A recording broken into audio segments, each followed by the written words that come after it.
خوش آمدید ناظرین، ہم بات کر رہے ہیں رمضان کریم کے حوالے سے اور بہت خوبصورت گفتگو جناب صوفی عبداللطیف ہزاروی صاحب فرما رہے ہیں اور ہمارے درمیان موجود ہیں۔ آئیے ناظرین، جہاں سے یہ سلسلہ منقطع ہوا تھا وہیں سے دوبارہ کنٹینیو کرتے ہیں۔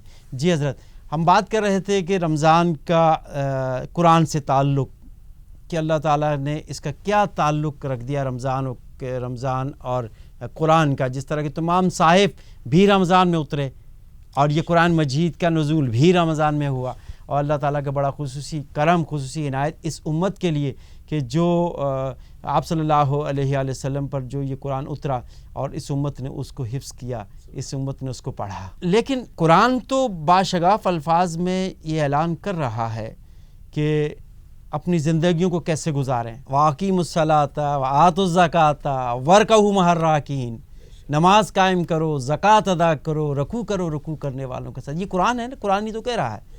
تو ہم اپنی زندگیوں کو کیسے گزاریں، یعنی جس طرح کہ رمضان کریم میں صرف عبادت کر لینا، یا اس کا صحیح، اس کا جو مفہوم ہے، اس کا جو مقصد ہے وہ ہماری زندگی میں نظر آئے، کیا کہیں گے؟ دیکھیں بھائی، بات یہ ہے کہ رمضان شریف قرآن کریم کے نزول کے باعث اس کی برکتیں، رحمتیں اور اس کا جو اللہ تعالیٰ نے بندوں کے ساتھ تعلق رکھا، اس کا مین مقصد ہی یہی ہے کہ بندے تیرے دل میں دوسرے کا درد پیدا ہو جائے، تو دوسرے کی تکلیف پہ تڑپ اٹھے، خود بھوکا رہے تاکہ تجھے دوسرے کی بھوک کا احساس ہو جائے۔ اللہ اکبر۔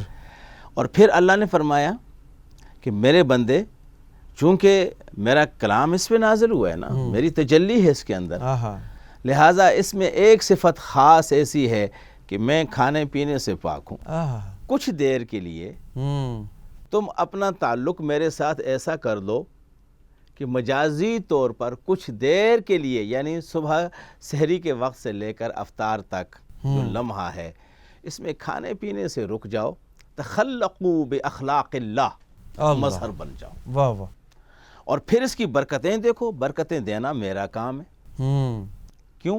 اس لیے کہ اس میں میرا کلام اترا ہے، لہذا جو اس میں روزہ رکھتا ہے اس کے لیے اللہ رب کریم نے روزے کی جو عظمتیں اور مرتبہ اور مقام بیان فرمایا، یا ایھا الذین آمنوا کتب علیکم الصیام کما کتب علی الذین من قبلکم لعلکم تتقون۔ لوگوں، یہ صرف اے امت مقصد محمد، کیا ہے؟ اے امت محمد، کیا بات ہے، یہ صرف تمہارے لیے روزہ نہیں ہے، یہ حضرت آدم سے چلا، بے شک، ہر نبی اور ہر امت کو ملا، بے شک، اور مقصد صرف ایک تھا، تتقون، پرہیزگار بن۔ میں چاہتا ہوں تمہارے اندر کا تزکیہ ہو جائے، تمہارے باطن کی صفائی ہو جائے۔ میں چاہتا ہوں تم میرے قریب آ جاؤ، اور جب قریب آ جاؤ گے تو میری محبت کے جلووں میں آ جاؤ گے، میری عنایتوں میں آ جاؤ گے، میری رحمت کی تجلیات ہوں گی۔ لہذا اس کے لیے جو سب سے عظیم جو صفت میں نے اپنے بندوں کو عطا کی وہ رمضان کا روزہ ہے۔ اللہ رب کریم نے اپنے اس تعلق کو جو اس کے کلام کے ذریعے سے اللہ نے فضیلت رمضان کو دی، بندوں کو رمضان دیا، اور دینے کا مقصد کیا تھا کہ بندو تم میں تقوی آئے، پرہیزگاری آئے، ڈر آئے، جہاں رب دیکھنا چاہتا ہے وہاں غیر حاضر نہ ہو، اور جہاں رب نہیں دیکھنا چاہتا وہاں موجود نہ ہو۔ تمہارے اندر انسانیت آ جائے، تڑپ آ جائے، دوسروں کے لیے دکھ آ جائے کہ اگر دوسرا بھوکا ہے تو اس کی کیا کیفیت ہوگی، ہاں اس کا صلہ پھر میں جو تمہیں دوں گا وہ کیا ہے۔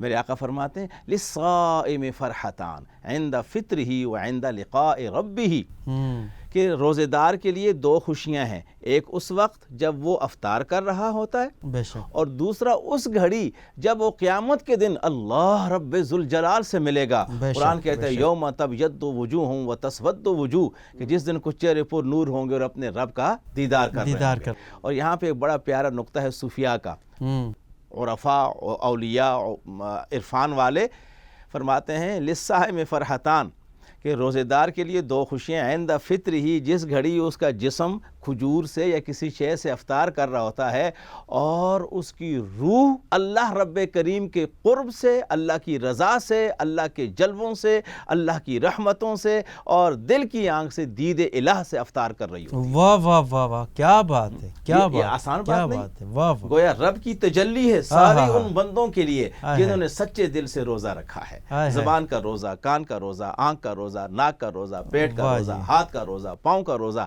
اپنے پورے جسم کو گناہوں سے بچا لیا۔ اس لیے فرمایا نا الصوم جنۃ، روزہ تو ایک ڈھال ہے، اور اس کا ذریعہ کیا ہے؟ اللہ کے قریب ہونا۔ اس لیے رب نے اس کا اجر فرشتوں کے حوالے نہیں کیا۔ کیوں؟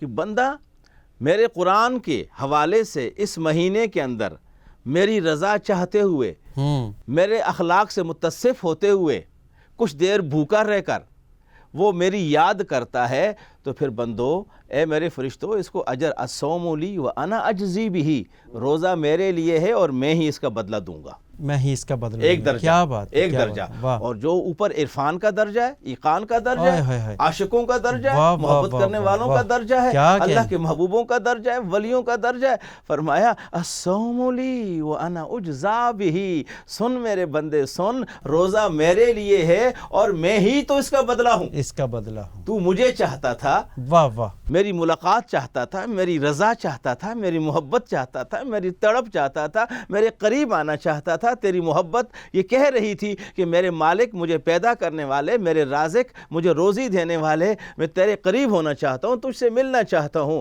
تو آخرت میں بھی اللہ اپنا جلوہ عطا فرمائے گا، اور عاشقوں کو اس دنیا کے اندر بھی اپنی تجلیات سے، لیکن سر کی آنکھ سے نہیں، دل کی آنکھ سے۔ یاد رکھیے گا، یہ صرف نبی کی شان، میرے آقا کی شان ہے کہ جنہوں نے فکان قاب قوسین او ادنا، شب معراج رب کریم کو دیکھا، ما زاغ البصر وما طغی، نہ آنکھ حد سے آگے بڑھی نہ جھکی۔ لیکن عام بندے کے لیے تو رمضان دراصل قرب رب ذوالجلال کا نام، واہ واہ واہ، رحمت الہیہ کے نزول کا نام ہے، محبت الہیہ کو حاصل کرنے کا نام ہے، اللہ کے قریب ہونے کا نام ہے، درجات کی بلندی کا نام ہے، بندہ مرتضیٰ بننے کا نام ہے، اللہ کا دوست بننے کا نام ہے۔ تو اللہ کے دوست کے بننے کا یہ ایک نصاب ہے۔ واہ واہ واہ، جس طرح کالج یونیورسٹی کا نصاب ہوتا ہے، اور ہم جو ہے اس نصاب کے ذریعے سے وہ امتحان پاس کرتے ہیں، یہ سلیبس ہو گیا ہمارا، اس سلیبس ہے۔ تو ہمارا سلیبس قرآن ہے، رمضان ہے، نماز ہے، زکوٰۃ ہے، روزہ ہے، حج ہے، یہ ہمارا سلیبس ہے۔ واہ واہ، اب اس میں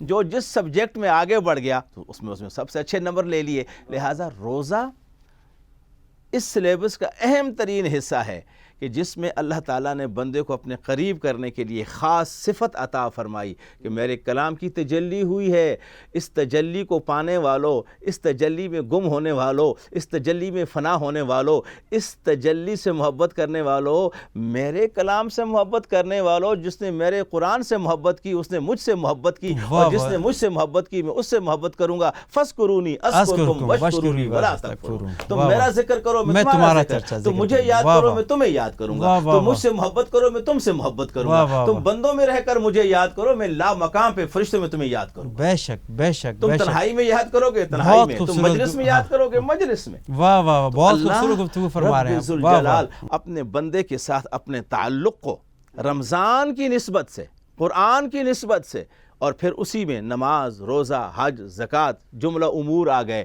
لیکن اس کا مین ماخذ، اصل ماخذ کیا ہے؟ انسانیت کی بھلائی، واہ واہ واہ، دوسروں کا درد، کہ پریکٹیکل خود کر لو، اگر پیٹ بھرا ہو تو دوسرے کو دکھ کا احساس نہیں ہوتا، بالکل نہیں ہوتا، کچھ لمحے خالی پیٹ ہو کے دیکھ تو صحیح نا، کوئی اور بھی بھوکا تو ہے، اور اس کو کھلانا، اس کو دینا۔ رب کہتا ہے تو نے اس کو نہیں دیا، من یقرض اللہ قرضا حسنا، بندے سن، جس نے، کون ہے جو اللہ کو قرض حسنا دے؟ وہ قرض حسنا اللہ کے وہ بندے ہیں جو مسکین ہیں، مجبور ہیں، ان کی مدد کر۔ اللہ فرماتا ہے تو نے اس کو نہیں دیا، تو نے مجھے دیا ہے، اور جب میں لوٹاؤں گا۔ اچھا ایک بات جو ہے نا، میرا ایقان کہتا ہے، جو میرا گمان اندر، میرے اندر جو ایک چیز ہے، میں یہ سوچتا ہوں کہ انسان کے اندر اللہ کا خوف بیٹھ جائے، اللہ مجھے دیکھ رہا ہے، اور یہ جو ہم نماز پڑھتے ہیں، قرآن کی تلاوت کرتے ہیں یا روزہ رکھ رہے ہیں، تو یہ اس کا مفہوم یہ بنتا ہے کہ اس انسان کے دل میں اللہ کا خوف کہیں نہ کہیں موجود ہے، وہ اللہ یہ سمجھ رہا ہے کہ مجھے کل اللہ کے سامنے پیش ہونا ہے، مجھے اپنے اعمال کا جواب دینا ہے. تو میرے نظر میں میرے ایقان کے مطابق یہ ہے کہ یہی مقصد ہے انسان کی زندگی کا. بے شک آپ صحیح فرما رہے ہیں. یہی مقصد ہے، کیونکہ وہ یہ چاہتا ہے، اللہ یہ چاہتا ہے کہ بندے کو اس کا یقین ہو جائے، بندہ یہ سمجھ آئے کہ اس نے میری طرف لوٹ کر آنا ہے. جس شخص کے دل میں یہ جذبہ آ جائے تو میں سمجھتا ہوں وہ کامیاب ہو گیا. اور اس میں ایک چیز اور میں عرض کروں دنیاوی لحاظ سے. قرآن کا موضوع اصل میں انسان. دیکھیے 2 محبتیں ہوتی ہیں، 2 خوف ہوتے ہیں. ایک خوف تو ڈنڈے کا ہوتا ہے لیکن ڈنڈے کا خوف دل سے نہیں ہوتا، وہ ڈنڈے کا خوف ہوتا ہے. وہ ڈنڈے کا وقتی جذباتی وقتی ہوتا ہے. اس سے جان چھوٹ گئی تو نکل بھی جاتا ہے. اصل جو خوف ہے نا وہ محبت کا خوف ہے. محبت جس سے آپ محبت کرتے ہیں اس کی وہ ڈنڈا آپ کو نہیں مارتا. محبت کرنے والا آپ کو ڈنڈا نہیں مارتا ہے نا. باپ ہے بیٹے کو، ماں ہے بیٹی کو، بھائی کو، یہ آپ کو ڈنڈا نہیں ماریں گے، لیکن کیا کہ یہ آپ سے محبت کرتے ہیں. اور محبت ہی ایک ایسی شے ہے کہ انسان کہتا ہے اگر یہ مجھ سے ناراض ہو گئے، کبھی انہوں نے مجھ سے منہ موڑ لیا، کبھی انہوں نے میری طرف توجہ نہ کی، کبھی اگر مجھے دیکھا بھی نہیں، تو میرے لیے سب سے بڑی سزا ہزاروں ڈنڈوں سے وہ چہرے کا موڑ لینا ہے، نگاہ کا پھیر لینا ہے، ناراض ہو جانا ہے. تو اصل میں یہاں بھی یہی درس ہے، میرے بندے تو میری محبت کے خوف میں آ جا. وطن مردوں کی محفل میں نہیں کوئی طالب مولا، کسی کو حب دنیا کسی کو فکر عقبہ. قرآن کہتا ہے نہیں میرے طالب مولا بن جاؤ. اللہ کی یہ تمنا. تو یاد رکھیے قرآن کریم میں اللہ نے اپنے بندوں کو اتنا سمجھایا. آپ یقین جتنا ایک ماں یا باپ اپنی شفیق ماں باپ اپنی اولاد کو سمجھاتے ہیں، 70 بار بھی سمجھانا پڑے تو دریغ نہیں کرتے. مختلف زاویوں سے سمجھاتے ہیں. اللہ نے بھی قرآن کریم میں مختلف زاویوں سے، مختلف اندازوں سے، مختلف مثالوں سے، مختلف تمثیلوں سے، مختلف واقعات سے، قصص سے، سابقہ قوموں کے قصص سے اللہ تعالیٰ نے ہر طرح سے بندے کو سمجھایا. ادھر سے سمجھ، اس طرح تو اس مفہوم سے سمجھ، یہاں سے سمجھ، نفسیات سے سمجھ، ظاہر سے سمجھ، باطن سے سمجھ. لیکن میرے بندے سمجھ جا، آ جا میرے قریب، غور کیوں نہیں کرتے؟ آجا میرے قریب آجا. اس قرآن پہ غور کیوں نہیں کرتے؟ یا ایتھا النفس المطمئنہ ارجعی الی ربک راضیۃ مرضیہ. اے نفس مطمئنہ تو رب کی طرف اس حال میں آ کہ تو رب کو راضی کر رہا ہو. اور جب تو اس کو راضی کر لے گا نا تو مرضیۃً پھر وہ مقام آئے گا کہ اللہ تجھے راضی کرے گا. بندے اب تو راضی ہو. صحابہ کے لیے فرمایا نا فادخلی فی عبادی. بے شک کہ اللہ تعالیٰ ان سے راضی ہو گیا. وَرَضُوا عَنْهُ اور وہ اللہ سے راضی ہو گئے. اللہ ان کی رضا چاہتا ہے، وہ اللہ کی رضا چاہتے ہیں. تو فادخلی فی عبادی، ارے میرے بندوں میں آ جا. وادخلی جنتی، اور میری قرب، میری رضا، میری دید، میری محبت کی جنت میں آ جا. کیا بات ہے، کیا بات ہے. واہ واہ. یعنی ایک شخص ہے وہ ایک پوری زندگی اس نے لگا دی، ایک پورا عرصہ لگا دیا، اور وہ کہہ رہا ہے یا صنم یا صنم یا صنم، صنم کو پکار رہا ہے. اور ایک دن کیا ہوا کہ اس کی زبان لڑکھڑا گئی. اس نے کہا یا صنم کہتے ہوئے اس نے کہہ دیا یا صمد یا صمد. ایک دفعہ اس نے کہا یا صمد، اللہ تعالیٰ کی رحمت جلال میں آ گئی. اللہ تعالیٰ نے فرمایا کہ فرشتوں سے کہا کہ یہ جو بندہ بیٹھا ہے اس کی بخشش و مغفرت کا اعلان کر دو. یا اللہ یہ تو پجاری ہے، یہ تو اپنی اس کی پوجا کر رہا ہے، دنیاوی لالچ میں پڑا ہوا ہے، اور اس نے تو غلطی سے کہہ دیا یا صمد. تو اللہ نے فرمایا نہیں، بھلے غلطی سے اس نے کہا ہو لیکن ہے تو میرا بندہ، پکارا تو اس نے مجھے ہے نا. تو جو غلطی سے بھی اللہ کو پکار لے گا اللہ اس کو نوازشات اس کے لیے عطا فرما دے گا، اور جو دانستہ اللہ کو پکارے گا اس کا کیا حال ہوگا، کیا شان ہوگی. بالکل. اب دیکھیے دنیاوی لحاظ سے بھی ہم بات کو سمجھیں. ایک شریف، شفیق، اعلیٰ تعلیم یافتہ، رقیق القلب، نرم دل والا، تہذیب و تمدن والا بندہ کوئی بھی ہو، بندہ وہ ایک بندہ تو وہ ہے جو اس کے ساتھ منسلک ہے، اس کو تو دے ہی رہا ہے، اس پہ نگاہ کرم. ایک وہ ہے جو نہیں بھی ہے لیکن کبھی اگر اس کو سلام کر دیتا ہے، کبھی اس سے کچھ پوچھ لیتا ہے تو وہ اس کو بھی جواب دیتا ہے. بالکل یہی حال رب کا ہے. رب کہتا ہے میرے بندے تو ایک دفعہ کہنا، بندہ کہتا ہے یا اللہ. جب نیک آدمی کہتا ہے نا یا اللہ تو تھوڑی سی رحمت میں توقف، یعنی جواب میں توقف ہوتی ہے، چونکہ بندے کو خیال ہوتا ہے کہ میں نیک ہوں، متقی ہوں، پرہیزگار ہوں، اللہ نے جواب دینا ہے. لیکن جب ایک گناہگار کہتے ہیں نا یا اللہ، فوراً رحمت الہیہ جواب دیتی ہے لبیک یا عبدی لبیک یا عبدی لبیک یا عبدی. بندے تو نے ایک بار پکارا ہے, میں 3 دفعہ کہتا ہوں میرے بندے میں حاضر ہوں, میرے بندے میں حاضر ہوں, میرے بندے میں حاضر. بعض علماء نے یہاں تک لکھا فرعون 500 سال اس نے حکومت کی, خدائی کا دعویٰ کیا. بالکل. اچھا کبھی اس کے سر میں درد بھی نہیں ہوا. کیوں؟ اگر کبھی سر میں درد ہو جاتا نا تو وہ تڑپ کر تکلیف کی وجہ سے کہہ دیتا یا اللہ, تو اللہ رب کریم نے اس کو بھی جواب دے دینا تھا, لبیک یا عبدی کہہ دینا تھا. کیوں؟ کہ اس نے اللہ کو پکارا. تو اللہ کی رحمت وسیع ہے. یہ بھی روایت میں ہے نا کہ جب فرعون غرق ہونے لگا تو اس نے کہا اے نوح کے رب مجھے بچا لے. اگر وہ کہتا اے میرے رب بچا لے, آمنا برب موسیٰ و ہارون کہا تھا, جی ہاں, آمنا برب موسیٰ و ہارون, کہ ہارون اور موسیٰ کے رب مجھے بچا لے. اگر وہ کہتا ہے کہ میرے رب مجھے بچا لے تو اللہ اس کو یقین. تو یہ حقیقت ہے کہ اللہ کا اپنے بندوں کے ساتھ, اللہ کو 70 ماؤں سے زیادہ جو اپنے بندوں سے پیار ہے, اس کی پیار کا یہ تقاضا ہے کہ جس طرح کوئی ماں اپنے بچے کو آگ میں جلتا ہوا تکلیف میں تڑپتا ہوا نہیں دیکھ سکتی, رب بھی نہیں دیکھ سکتا. 70 ماہوں سے زیادہ پیار کر رہا ہے. لیکن بات یہ ہے کہ انسان باغی ہے, انسان بغاوت کرتا ہے. اور اللہ تعالیٰ اپنے اس قرآن پاک کو نازل کر کے اور رمضان جیسا عظیم مہینہ ہمیں عطا فرما کر اور نمازیں اور تراویح عطا فرما کر نیکوں کی صحبت عطا کر کے, ہاں جی, تو اللہ تعالیٰ یہی کرتا ہے, یہی چاہتا ہے, یہی اس کی رحمت ہے کہ بندہ کسی طرح منہ پھیر کر جانے والا, کسی بہانے, کسی کے کہنے میں, کسی کی مجلس میں بیٹھنے میں, کسی بھی رات میں عبادت کرنے میں میرے قریب تو آ جائے, میرے آگے سجدہ تو کر لے. واہ واہ, علامہ نے کہا نا ہم تو مائل با کرم ہیں, کوئی سائل ہی نہیں, راہ دکھلائیں کسے راہ منزل ہی, ہے نا. وَإِذَا سَأَلَكَ عِبَادِي, بہت پیاری بات. محبوب آپ سے میرے بندے میرے متعلق سوال کرتے ہیں نا تو میں ان سے دور نہیں ہوں. وَإِذَا سَأَلَكَ عِبَادِي عَنِّي فَإِنِّي قَرِيب. اے میرے محبوب ان سے کہہ دیجئے جب میرے بندے آپ سے میرے بارے میں سوال کریں میں آپ کے قریب ہوں. اجیب دعوت الداع اذا دعان, میں ہر پکارنے والے کی پکار کو سنتا ہوں. لیکن تمہیں بھی تو چاہیے نا, وَلْيُؤْمِنُوا بِي, مجھ پہ ایمان لاؤ تاکہ تم ہدایت پاؤ. واہ واہ واہ. تو ہم تو ایسے ہی کرتے ہیں. تو یہ اللہ تعالیٰ کتنی رحمتیں ہیں نا ہمارے اوپر. دیکھیں آپ نے کتنی تفصیل سے بیان فرمایا اور ایک ایک بات تو کلیئر کیا آپ نے. لیکن آپ یہاں یہ دیکھیں کہ پھر بھی اس امت کے دل میں خوف الہی نہیں پیدا ہو رہا.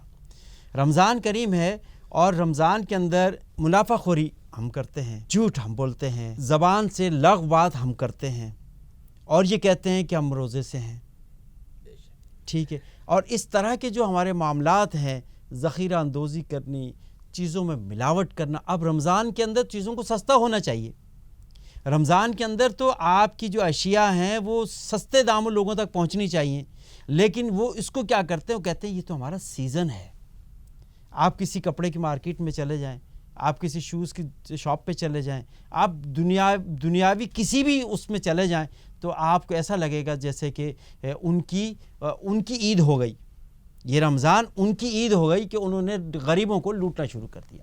تو ایسے لوگوں کے لیے کیا کہیں؟ دیکھیں یہ تو انہوں نے رمضان کا جو مقصد تھا, قرآن کا جو مقصد تھا, انسانیت کی فلاح و بہبود, اسلام کہتا ہے وَيُؤْثِرُونَ عَلَىٰ أَنفُسِهِمْ وَلَوْ كَانَ بِهِمْ خَصَاصَةٌ, اِثار کہ اپنا بھی دوسروں کو دو. انصار نے ایسا ہی کیا تھا نا مہاجرین کے ساتھ, ہے نا. لیکن ہم نے رمضان شریف کو لے کر کے دوسروں سے چھیننا شروع کر دیا.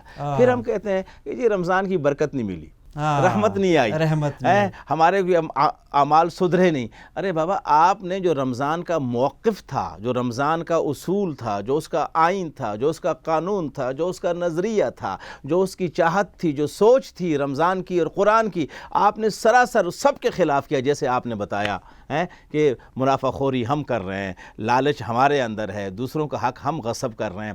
قرآن تو کہتے ہیں دوسروں کو دو. میرے آقا نے فرمایا پتہ کیا, جو شخص کسی کو ایک کھجور افطار کروا دے تو اس کو, جس شخص نے روزہ رکھا ہے نا, اس کے پورے روزے کا اس کو بھی ثواب ملے گا اور افطار کرنے والے کو بھی, افطار کرانے والے کو بھی ثواب ملے گا. ایک صحابی نے کہا یا رسول اللہ ہم تو غریب ہیں نا, ہمارے پاس کچھ نہیں. فرمایا ایک کھجور ہی سے ہی ایک کھجور سے یا پانی کے گھونٹ سے اگر آپ کسی کو افطار کراتے ہیں تو وہ روزہ کہ جس میں سونا اٹھنا بیٹھنا چلنا عبادت ہر نیکی جو ہے وہ 700 گنا سے آگے بڑھ جائے، تو ایک رمضان میں ایک روزے دار کو جو نیکیاں ملی ہیں، ایک کھجور کھلانے والے تیری سچی نیت کی بنا پر وہ نیکیاں پوری کی پوری اس کو تو ملی، اتنی ہی تمہیں بھی مل گئی۔ جزاک اللہ، جزاک اللہ، بہت شکریہ جناب صوفی عبداللطیف ہزاروی صاحب، آپ تشریف لائے اور بہت ہی خوبصورت گفتگو آپ نے فرمائی، اور یقین جانیے کہ ایمان تازہ ہو گیا۔ اللہ تعالیٰ آپ کو اس کی جزا اللہ آپ کو جزا دے، آپ نے یاد کیا، بہت شکریہ آپ کا، جزاک اللہ۔ ناظرین، آج کے اس پروگرام میں ہم نے خصوصی طور پر رمضان کے حوالے سے گفتگو کی اور کوشش کی کہ وہ مسائل، وہ چیزیں آپ تک پہنچائیں، وہ سامنے لائیں، وہ باتیں جو اس امت کے لیے ہونی چاہیے، ہم انسان کے اندر وہ جذبہ بیدار ہونا چاہیے۔ تقریباً ہم نے کوشش کی، امید کرتے ہیں یہ پروگرام آپ کو پسند آیا ہوگا۔ ناظرین، آخر میں نعت کے چند اشعار پیش کرتے ہوئے اس پروگرام سے اجازت چاہوں گا۔ اگر کوئی اپنا بھلا چاہتا ہے، اگر کوئی اپنا بھلا چاہتا ہے، تو اسے چاہے جس کو خدا چاہتا ہے، تو اسے چاہے جس کو خدا چاہتا ہے۔ خدا کی رضا مصطفیٰ چاہتے ہیں، خدا کی رضا مصطفیٰ چاہتے ہیں، خدا مصطفیٰ کی رضا چاہتا ہے، خدا مصطفیٰ کی رضا چاہتا ہے۔ درود ان پہ بھیجو، سلام ان پہ بھیجو، درود ان پہ بھیجو، سلام ان پہ بھیجو، یہی مومنوں سے خدا چاہتا ہے، یہی مومنوں سے خدا چاہتا ہے۔ ثنا خان بنایا، ثنا گو بنایا، ثنا خان بنایا، ثنا گو بنایا، سعید ان سے اور تو کیا چاہتا ہے، سعید ان سے اور تو کیا چاہتا ہے۔ اگر کوئی اپنا بھلا چاہتا ہے، تو اسے چاہے جس کو خدا چاہتا ہے۔ ناظرین، اس کے ساتھ ہی اپنے میزبان زبیر علوی کو اس نشریات سے اجازت دیجیے۔ فی امان اللہ۔